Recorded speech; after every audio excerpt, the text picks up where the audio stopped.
यहाँ के रहने वाले नहीं हो।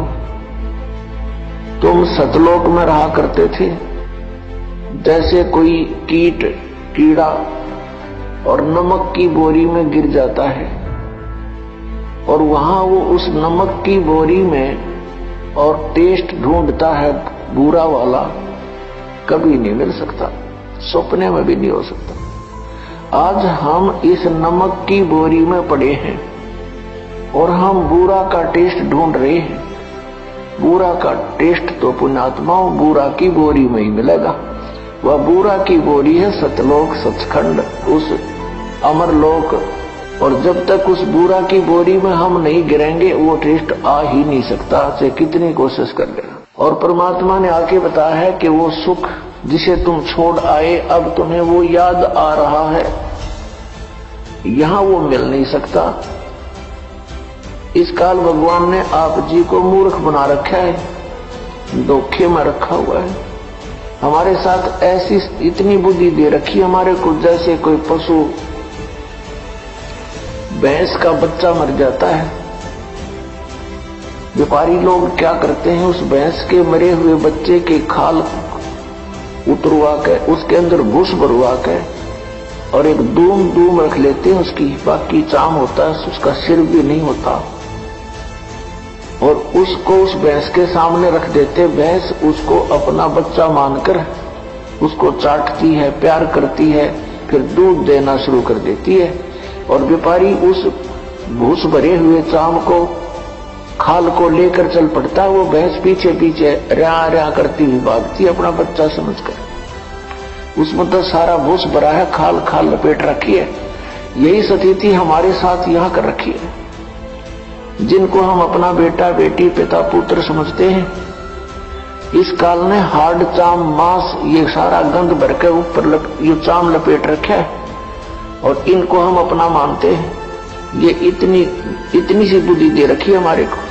पुण्यात्माओं, जब हम सतलोक में जाएंगे हमें वो शरीर मिलेगा जो कभी एंड नहीं होता, जिसमें ये गंध नहीं है, जिसमें ये स्नायु नहीं है, नाड़ी नहीं है, वो एक तत्व से बना हुआ है। उसमें ना कोई बीपी हाई हो, ना कोई लो होता, ना कोई रोग, ना कोड बनता। और वहां टेंशन नाम की चीज नहीं, क्योंकि वहां कोई ऐसा व्यवहार नहीं है, किसी चीज का अभाव नहीं है, बड़े भंडार है परमात्मा के। सतलोक के अंदर सब वस्तुएं उपलब्ध रहती हैं, वहां कोई वस्तु खराब नहीं होती। वो ऐसा लोक है, वहां का ऐसा आहार है। जैसे यहां पर एक गंगा दरिया है भारतवर्ष में, गंगा दरिया का जल आप कितने वर्ष तक किसी बोतल में डाल कर रख लो, कभी खराब नहीं होगा। ये एक सैंपल है वहां का, सतलोक से आया हुआ ये जल है। और वहां से फिर यहां प्रकट किया परमात्मा ने, ये प्रमाण देने के लिए कि हमारा ऐसा पदार्थ है वहां के, कभी नष्ट नहीं होंगे, कभी खराब नहीं होते। तो हम उस स्थान को, उस सुख को छोड़ आए, वहां कोई काम नहीं।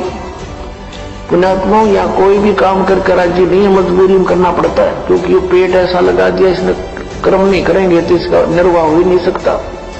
ये शरीर ऐसा बना दिया, इसी की सुरक्षा में, इसी के भरने में सारा जीवन व्यतीत कर देते हैं। फिर हम फिजूल की बकवादों में बढ़ जाते हैं। कोठी बना ले, पहले हमने देखे हमारे दादे परदादे कच्चे मकानों में हट डालकर झोपड़ियों में 100 वर्ष व्यतीत कर गए। एक टाइम में पास तो करना हमने, यहाँ बता कोठी बना ली, कल मृत्यु होगी, फिर वो कोठा के काम आया उसका, वो गधा बनकर शहर से पट्टे कर रहा है को मार के यहाँ पर कोठी बनी पड़ी है कहीं पर, काम आई है। तो ये अंधा बना रखा है हमारे को, हमारा टाइम वेस्ट कराने के लिए, मनुष्य जीवन बर्बाद कराने के लिए इसने हमारे अंदर ऐसे खुरापात भर रखे हैं। इनको हटाने के लिए परमात्मा आए, उन्होंने तत्व ज्ञान बताया, और जिन पुण्यात्माओं ने परमात्मा के इस ज्ञान पर विश्वास किया उनका कल्याण हो गया। भक्ति ना करके और अन्य किसी भी विषय पर चर्चा करोगे, आपको ये बात याद आएगी, क्यों टाइम वेस्ट करा। अपने कोई भक्ति करेंगे या नित्यनेम करेंगे या मंत्र जाप करेंगे, ना अपनी कोई पुस्तक धार्मिक वो पढ़ेंगे, उससे पुण्य बनेंगे। इसके अतिरिक्त हम जो भी करते हैं, बोलते हैं, वो व्यर्थ है,